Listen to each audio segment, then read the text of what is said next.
Sejam todos bem-vindos às preleções do Centro Espírita Allan Kardec de Campinas. Hoje nos coube falar sobre o capítulo 19 do Evangelho segundo o Espiritismo, que trata de a fé que transporta montanhas. Estaremos falando sobre seus itens de 1 a 6, 8 e 9, e nossa fala se baseará na passagem de Jesus que consta em Mateus, capítulo 17, versículos de 14 a 19. E também trataremos de Marcos, capítulo 11, de 12 a 14 e de 20 a 23. Antes de iniciarmos a preleção propriamente dita, nos convém que façamos uma oração inicial. Pai de amor e bondade, Mestre Jesus, equipes espirituais, nos colocamos à disposição para que possamos entender profundamente o ensinamento do Mestre de Nazaré. Que esses ensinamentos calem fundo em nossa alma e possamos, a partir daí, colocar em prática, em nossa ação diária, todos esses ensinamentos, a fim de que dia chegará em que possamos, como dizia o apóstolo Tiago, mostre sua fé sem obras e eu mostrarei minhas obras pela fé. Se conosco, Senhor, nesses nossos bons encaminhamentos. Que assim seja.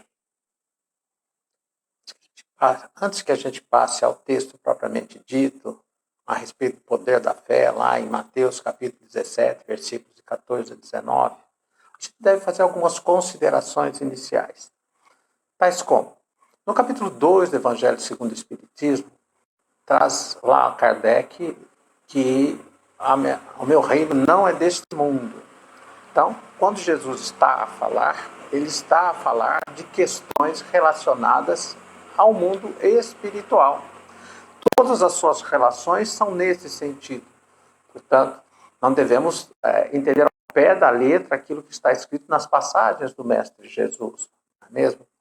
E também a gente verifica em todas as condições em que apresenta a palavra do Mestre, que ele combate firmemente o orgulho e o egoísmo, aqueles que corroem a alma e nos colocam muros para o nosso desenvolvimento espiritual. Também devemos dizer que a palavra fé, que vai ser tratado logo mais, não é? Ela tem como raiz a palavra fides, do latim fides, né, que significa ser fiel. Então, para que se tenha fé, há necessidade que sejamos fiéis, ou seja, a gente consegue ou deve, né, estar seguindo aquilo que foi preconizado àquele a quem a gente denota a fé. E também dizer que fé é um pouco diferente de esperança. A fé é uma convicção, uma certeza de que algo existe, embora muitas vezes não possamos vê-lo, mas as suas anotações, as suas questões que a gente pode verificar pela racionalidade, convergem para que isso seja uma verdade suprema. E sendo assim, nós sejamos fiéis a este ao qual temos a convicção, a fé, e Jesus fala em fé inabalável, não é? Para que a gente caminhe nessa direção. E o caminho é o Evangelho do Mestre, que traz todas as condições para que possamos estar trilhando até o Pai maior. Voltando, então, a esperança já é uma consequência da fé. Aquele que tem uma fé inabelável, convicção em qualquer coisa, ele tem a esperança que tais e tais coisas aconteçam. Então, não devamos confundir fé com esperança. Dito isso, a gente pode entrar no texto ao qual o Mestre nos traz a mensagem sobre fé. Me permitam que eu o leia, para que a gente não pule nada, não fique nada nas entrelinhas, né? Vejamos o que está lá em Mateus, capítulo 17, versículos de 14 a 19. Diz lá, e depois que veio para onde estava a gente, chegou a ele um homem que, posto de joelhos, lhe dizia, Senhor, tem compaixão de meu filho, que é lunático e padece muito, porque muitas vezes cai no fogo e muitas na água. E tenho apresentado a teus discípulos, e eles o não puderam curar. E respondendo, Jesus disse: ó geração incrédula e perversa, até quando hei de estar convosco? Até quando vos hei de sofrer? Trazei-mo cá. E Jesus o abençoou e saiu dele o demônio. E desde aquela hora ficou o moço curado. Então se chegaram os discípulos a Jesus em particular, e lhe disseram: por que não pudemos nós lançá-lo fora? Jesus lhes disse: por causa da vossa pouca fé. Porque na verdade vos digo que, se tiverdes fé como um grão de mostarda, direis a este monte: passa daqui para acolá. Ele há de passar e nada vos será impossível. Então, a gente nota nessa passagem a importância que Jesus dá para a fé. E veja que a pessoa que estava ali, possivelmente com uma obsessão, que eles tratam como demônio, como palavra da época, né? uma obsessão bem profunda, vamos chamar assim, eles não conseguiram libertar a pessoa desta situação. E Jesus disse que a causa principal disso era a fé. Mas diz mais: até quando estareis contigo? Ou seja, eu preciso fazer, vocês só têm condições de fazer. Podemos lembrar até quando Jesus diz: sois deuses, poderás fazer o que eu faço e ainda muito mais. Então ele dá o recado: busque a fé, busque a certeza, a convicção do Pai maior, e tudo lhe será dado em consequência. A gente pode lembrar Mateus capítulo 6, versículos 33, não é? Que diz lá: buscai as coisas do céu e tudo mais lhe será dado por acréscimo. Né? Ele ainda diz que a geração é incrédula e perversa, ou seja, eles têm uma certeza como se fosse simplesmente uma casca de ovo, muito quebrantável. Então a primeira dificuldade, essa coisa, ela se desfaz, ela não se sustenta, porque seguramente não está estribada em questões de racionalidade também. Então, a gente precisa entender, mas o que é a fé?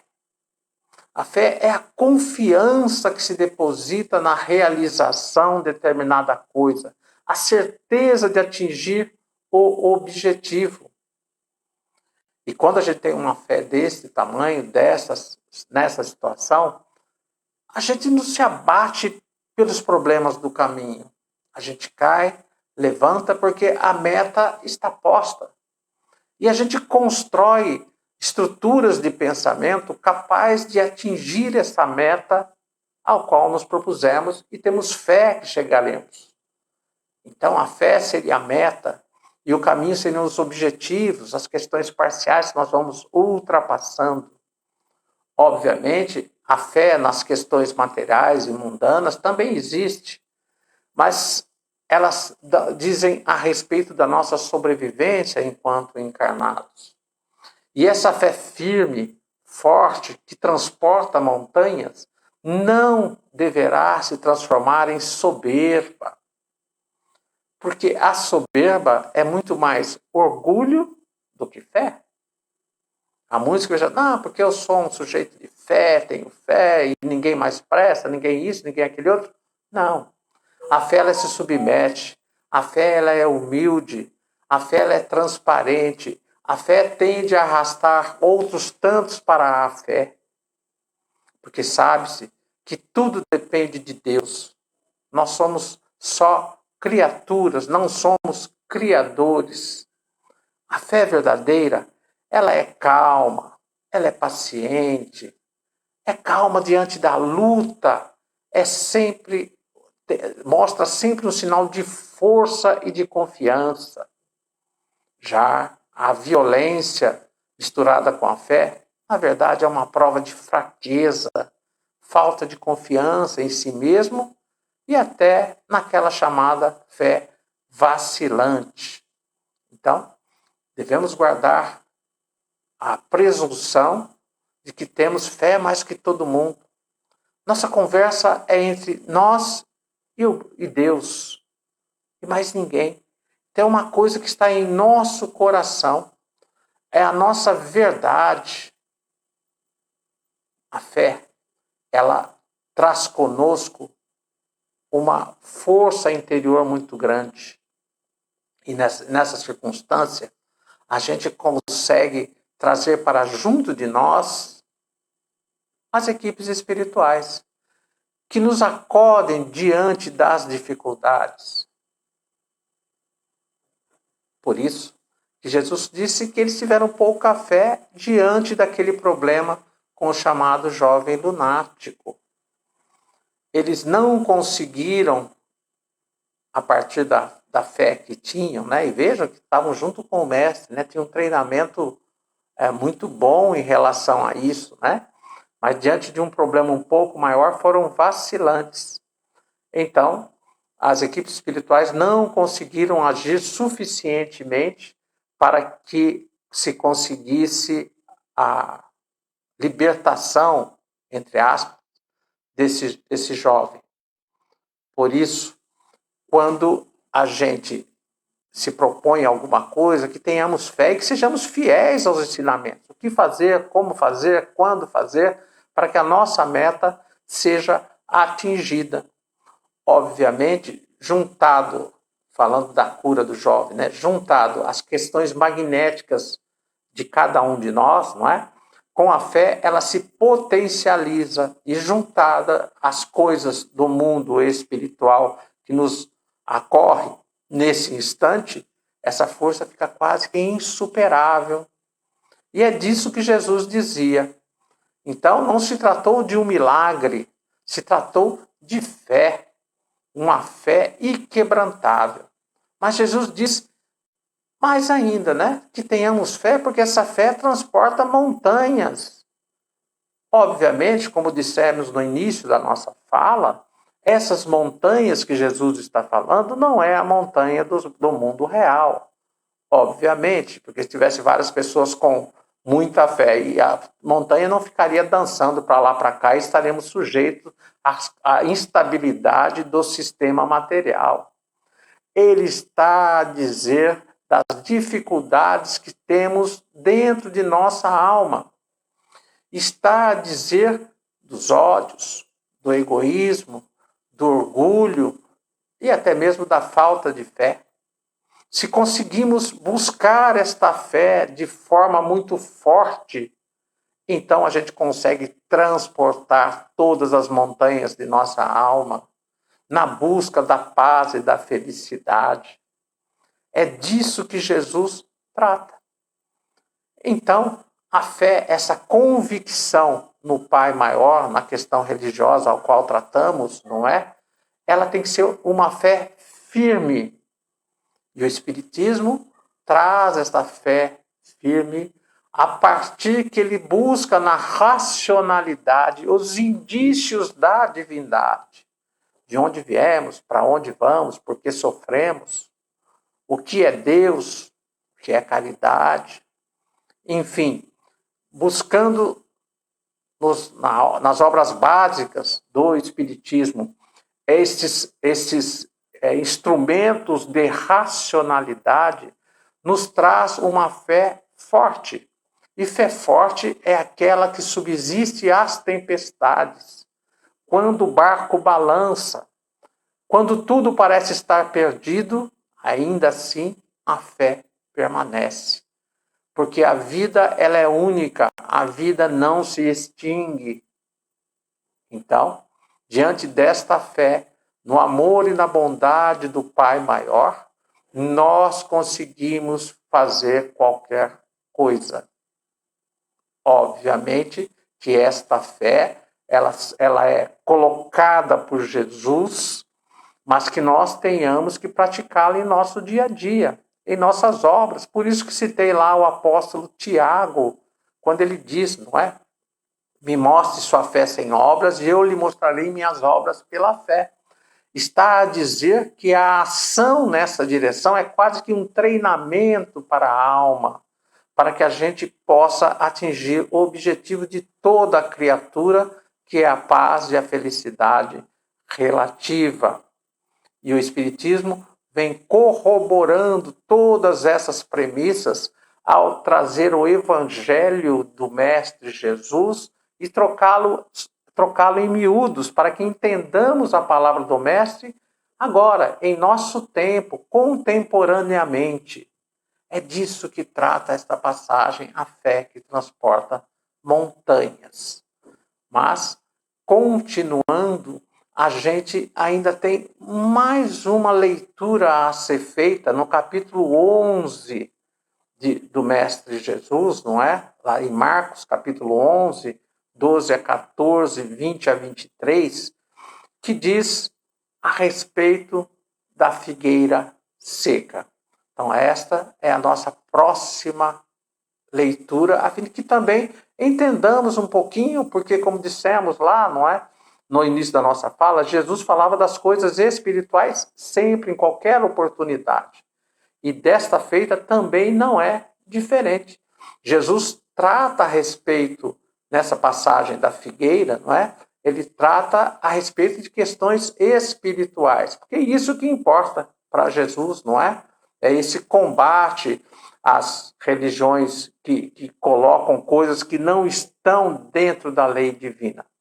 Portanto, vamos ler a próxima passagem do Mestre Jesus. Então, passemos a leitura, me permitam que eu faça, não é? De Marcos 11, capítulo 11, versículos de 12 a 14, 20 a 23. Diz lá nessa parábola da figueira seca, vamos tratar como parábola, não é? E diz assim: E ao outro dia, como saíssem de Betânia, teve fome. E tendo visto ao longe uma figueira, foi lá a ver se acharia nela alguma coisa. E quando chegou a ela, nada achou, senão folhas, porque não era tempo de figos.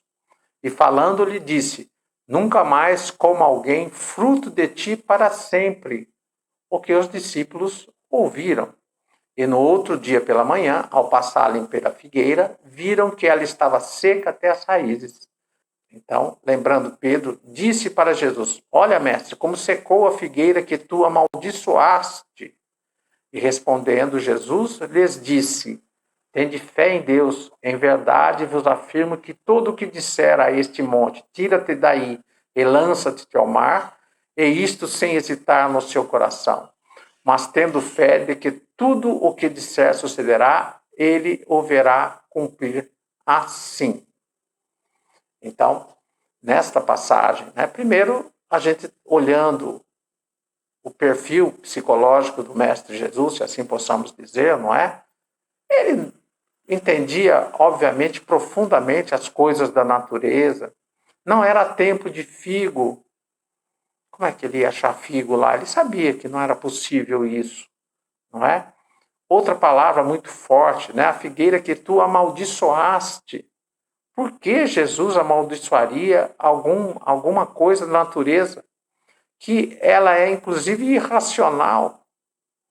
Então, isso só tem sentido se a gente analisar pelo cunho espiritual. Jesus está a dizer que essa figueira, chamada figueira seca, é aquela que não tinha frutos, que são as várias ramificações das religiões, que pregam a palavra, mas não pregam o amor, não têm em seu bojo o amor, portanto, embora tenham sido criados e desenvolvidos para que dessem frutos a todos quanto se lhes acorrem, nada fornece. As pessoas chegam famintas para poder se alimentar da palavra, se alimentar do conhecimento, se alimentar da ação, e essas linhagens não apresentam nada. Então Jesus diz que ela estará seca o tempo todo, porque a verdade subsistirá sempre, independente de qualquer coisa. Então, cada ramo desta figueira, simbolicamente falando, vai secar, porque ela não se sustenta diante das evidências do mundo de nossa realidade. Então, Jesus está dizendo nessa parábola a respeito das religiões, aqueles que têm a fala fácil, mas não agem na direção do bem, do amor, da convergência para com o Pai Celestial. É disso que trata. Então, sempre que a gente vai ler coisas desse tipo, vendo, inclusive, questões que vão contrariamente ao perfil amoroso do nosso querido Rabi, é porque ele não está falando das questões materiais.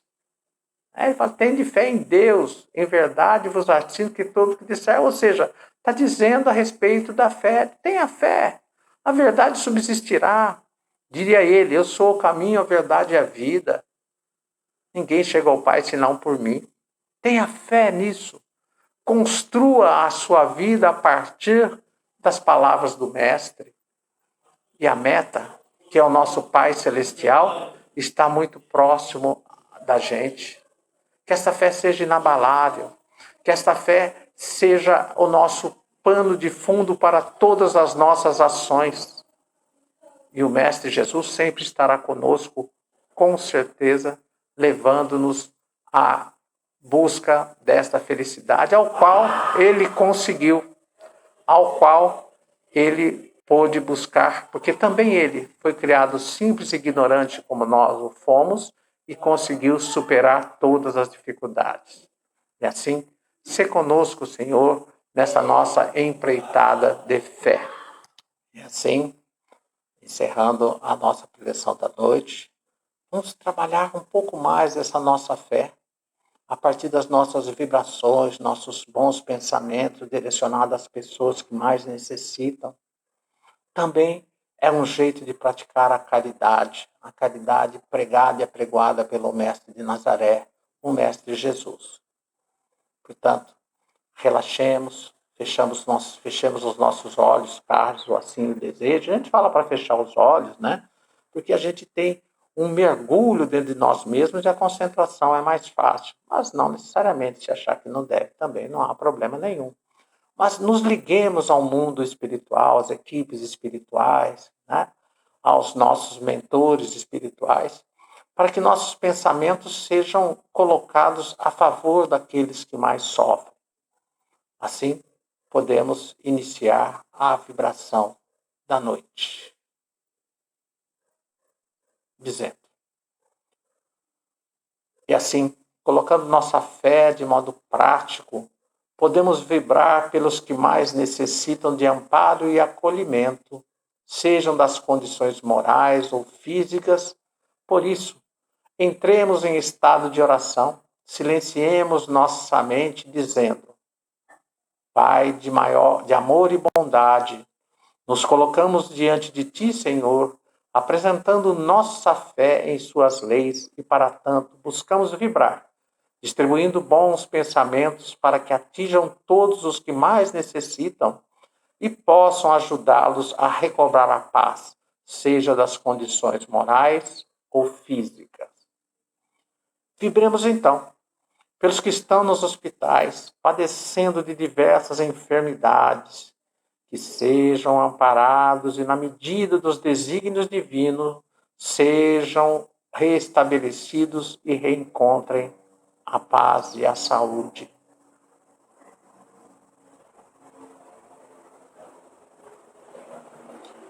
Pelos que buscam um trabalho para que dignamente encontrem seu sustento, que sejam encaminhados em suas intenções e encontrem as portas abertas para a dignidade da ocupação e do trabalho.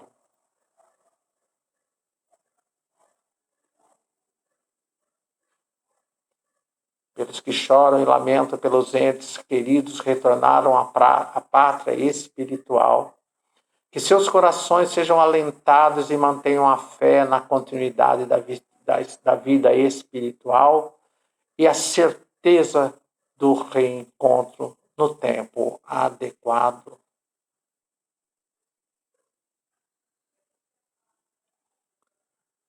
Vibremos agora pelos nossos lares, que se mantenham unidos e exercendo o bem, buscando a paz necessária para o desenvolvimento das relações que horas nos são propostas.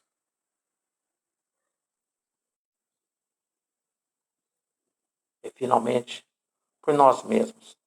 Que diante das adversidades do caminho, Senhor, nos mantenhamos firmes em nossa fé e que através dela possamos distribuir sempre paz e sorrisos a todos que se nos acheguem. E assim, agradecemos a oportunidade de exercer a caridade da doação de energias, a certeza que aliviarão dores e consolarão corações. Que assim seja. Paz e luz